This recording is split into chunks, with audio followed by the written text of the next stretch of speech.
So Obama has made it quite clear by his actions, never mind his words, his actions, as to who owns him, who he works for, and who he serves, and it's not the American people.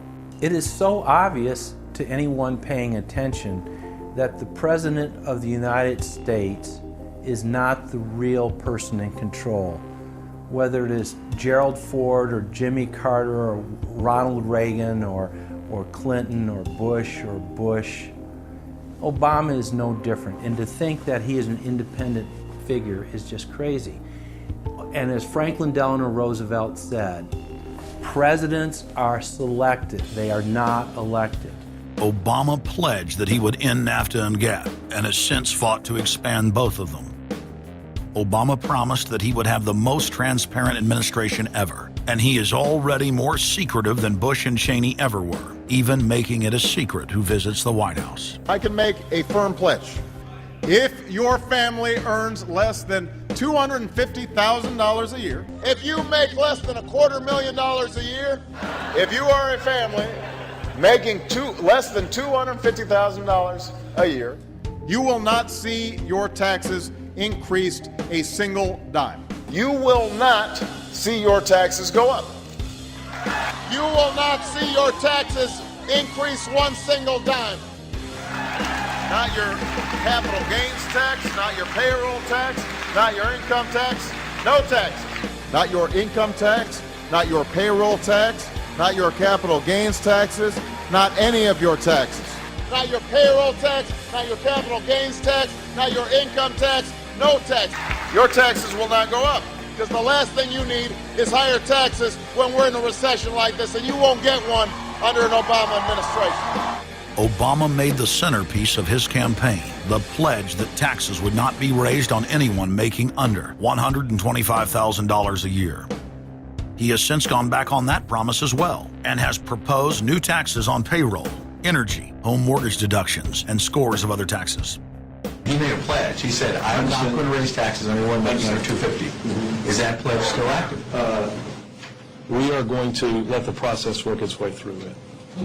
So it's not. So it's not. So it's not. We're going to let the process work its way through it. All right?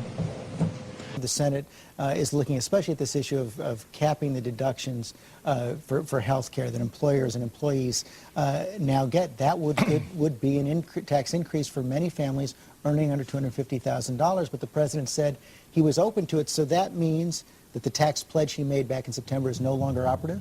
Obama said he was going to abolish the Patriot Act. He now vigorously defends it. We saw the same type of flip-flop when it came to warrantless wiretapping of the American people. Look what Obama's done with wiretapping, surveillance. He's brought it to heights even beyond what George Bush, the disgusting levels that he brought it to.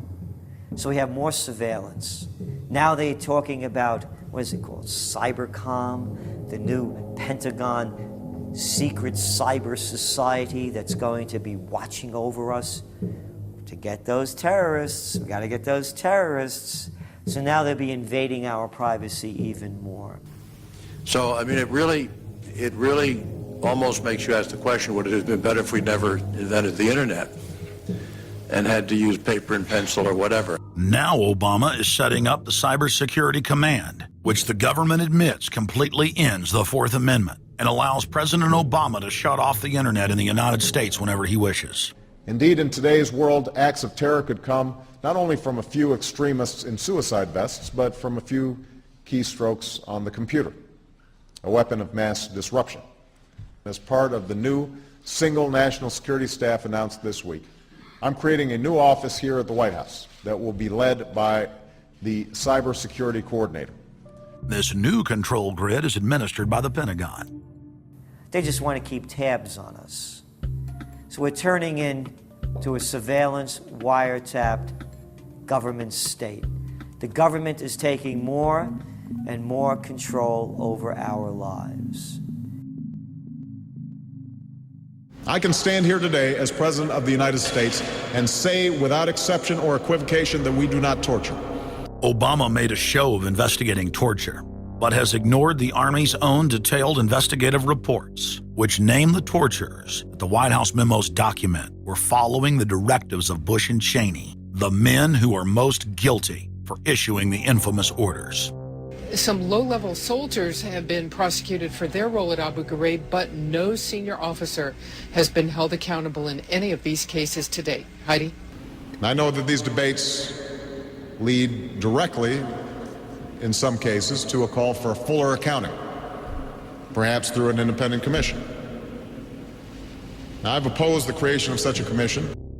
Next, Obama expanded Bush's doctrine of indefinite detention of foreigners without trial to holding citizens without evidence indefinitely, without ever even committing a crime.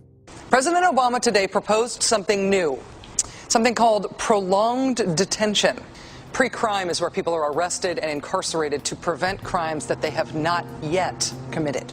Barack H. Obama, who ran as an anti-war candidate, has continued the war in Iraq, massively expanded the war in Afghanistan, and unleashed a new conflict in Pakistan. Now Obama is promoting the biggest defense budget in history, dwarfing George Bush's war machine. What George Bush has been trying to do as part of his effort to accumulate more power in the presidency is he's been saying, well, I can basically change what Congress passed by attaching a letter saying, I don't agree with this part or I don't agree with that part. I'm going to choose to interpret it this way or that way. That's not part of his power. But this is part of the whole theory of George Bush, that he can make laws as he's going along.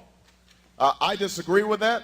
I taught the Constitution for 10 years. I believe in the Constitution, and I will obey the Constitution of the United States.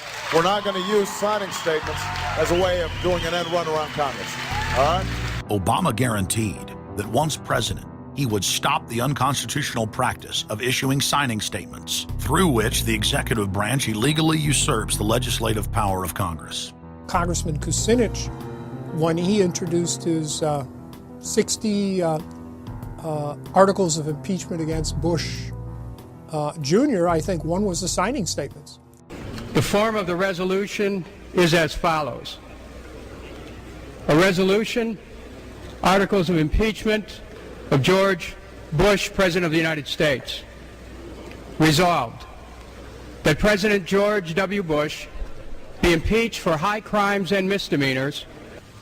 Article 26, announcing the intent to violate laws with signing statements, and in violation of his constitutional duty under Article 2, Section 3 of the Constitution, to take care that the laws be faithfully executed, has used signing statements to claim the right to violate acts of Congress even before he signs those acts into law. Same analysis would apply to Obama, and a fortiori because he taught constitutional law. He knows better.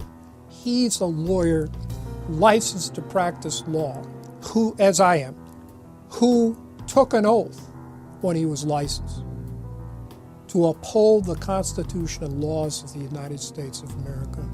With his signature on the spending bill also came Obama's first signing statement, a presidential declaration freeing him from following some of the bill's contents. I believe in the Constitution, and I will obey the Constitution of the United States. We're not going to use signing statements as a way of doing an end run around Congress. All right? He also promised that he would call on Congress to take at least 5 days to read new legislation before it was voted on. When there's a bill that ends up on my desk as president, you, the public, will have 5 days to look online and find out what's in it before I sign it, so that you know what your government's doing. But from his first day in power, he has aggressively pressured Congress to quickly pass bills before lawmakers and the public even have a chance to see them.